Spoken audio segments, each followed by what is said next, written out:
Good evening. मेरा नाम है doctor Amit Bansal. I am head of urology, euro oncology, kidney transplant, robotics and mains health at Fortis hospital, Vasant Kunj, Delhi.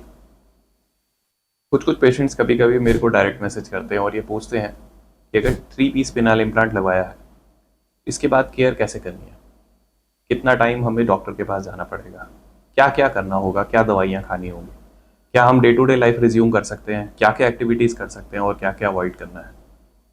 इसी चीज़ के बारे में आज मैं आपको एक्सप्लेन करूँगा।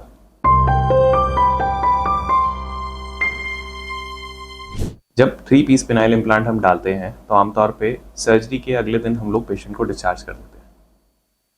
अगले दिन डिस्चार्ज करने के बाद पेशेंट को हम कहते हैं कि आज आप जो भी काम करना चाहो आज से कर सकते हो। देखो, इम्प्लांट पीनिस के अंदर लगा है। जो भी काम पीनिस के करने के होते हैं, यानी पेशाब करना और सेक्स करना, इसमें से पेशाब आप आराम से कर सकते हो क्योंकि पेशाब वाला जो रास्ता है वो इम्प्लांट में कभी टच ही नहीं होता। हाँ, सेक्सुअल एक्टिविटी 6 हफ्ते के लिए अवॉइड करनी चाहिए। इसके अलावा आप स्टार्टिंग 10 दिन तक वर्क फ्रॉम होम या मोस्टली डेस्क जॉब्स को प्रेफर करो। ज़्यादा देर खड़े रहने पे हो सकता है कि आपको गोलियों के आसपास दुखन हो सकती है क्योंकि वहाँ पे उसका पंप प्लेस किया जाता है 3 पीस इम्प्लांट का, और उतने दिनों के लिए हो सकता है आपको एक सपोर्टिंग अंडरवेयर भी पहनना पड़े ताकि गोलियों में थोड़ा सा सपोर्ट रहे, वहाँ पे सूजन डेवलप ना हो। प्रोसीजर के 48 आवर्स के बाद हम लोग पेशेंट को एक बार बुलाते हैं क्योंकि एक छोटी सी 1 इंच की ड्रेसिंग नीचे लगती है जिसको हटा के देखना होता है कि वहाँ पे सर्जिकल साइट, यहाँ पे जहाँ पे टाके लगे हैं वो हील हो गए कि नहीं, वहाँ पे कोई इन्फेक्शन की कोई एविडेंस तो नहीं है, वहाँ पे कोई अननेसेसरी स्वेलिंग तो नहीं है। उसके बाद आपको हम बुलाते हैं सीधा 12 दिन के बाद। 12 दिन के बाद काफ़ी हद तक जो है स्वेलिंग खत्म हो चुकी होती है, पेशेंट को कोई पेन नहीं होता है, patient is doing everything and anything. इस दौरान उनको कुछ एंटीबायोटिक्स, कुछ एंटी इन्फ्लेमेटरी ड्रग्स खाने की ज़रूर पड़ती है, अदरवाइज कोई खास मेडिकेशन की ज़रूरत नहीं। 2 हफ्ते के बाद, टेक्निकली सर्जरी के बाद, उस 3 पीस इम्प्लांट को किस तरीके से इस्तेमाल करना है वो हम पेशेंट को सिखाते हैं। इसको हम कहते हैं साइक्लिंग। बेसिकली पेशेंट को उनका जो इम्प्लांट का पंप है वो टेस्टिकल्स के बीच में कैसे फील होगा, उसके अलग अलग पोर्शन क्या है, किस बटन से वो इम्प्लांट एक्टिवेट होगा, किस बटन से वो इम्प्लांट डीएक्टिवेट होगा, और ये खुद से कैसे करना है, इसकी ट्रेनिंग दी जाती है। इसका एक फ़ायदा और है, इसमें सूडो कैप्सूल एक प्रॉपर शेप का बनने में हेल्प मिलती है।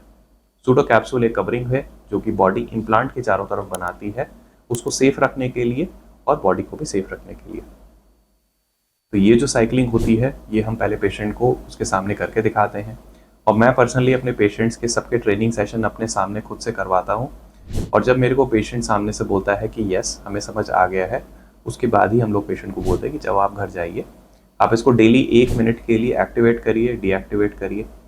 इस तरीके से आपको जो है आने वाले 1 महीने तक और करना है, और उसके बाद अगर आपको ज़रूरत लगती है तो आप हमारे पास आइए, और अगर आपको ज़रूरत नहीं लगती है तो सर्जरी से 6 हफ्ते बाद आप अपनी रेगुलर सेक्सुअल एक्टिविटी रिज्यूम कर सकते हैं।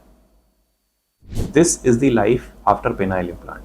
यानी पर्टिकुलरली अगर मैं अपने पेशेंट्स की बात करता हूँ तो मैं ये रिकमेंड करता हूँ कि सर्जरी के बाद आप 48 आवर्स के बाद अपना सारा काम रिज्यूम कर सकते हैं। प्रेफर करिए कि आप वर्क फ्रॉम होम करें या डेस्क जॉब करें, फील्ड वर्क में थोड़ा सा आपको दुखन होगी, उसके बाद आप प्रैक्टिकली सब कर सकते हैं।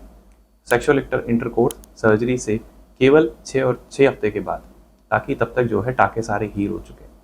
स्किन में लगाने वाले टाँके भी जो है डिजॉल्वेबल होते हैं, वो थोड़े समय में अपने आप झड़ जाते हैं, उनको निकलवाने की आपको कोई ज़रूरत नहीं। इसके अलावा अगर आपको कोई भी सवाल है तो आप आके मेरे से हॉस्पिटल में मिल सकते हैं, और I will try my best to help you.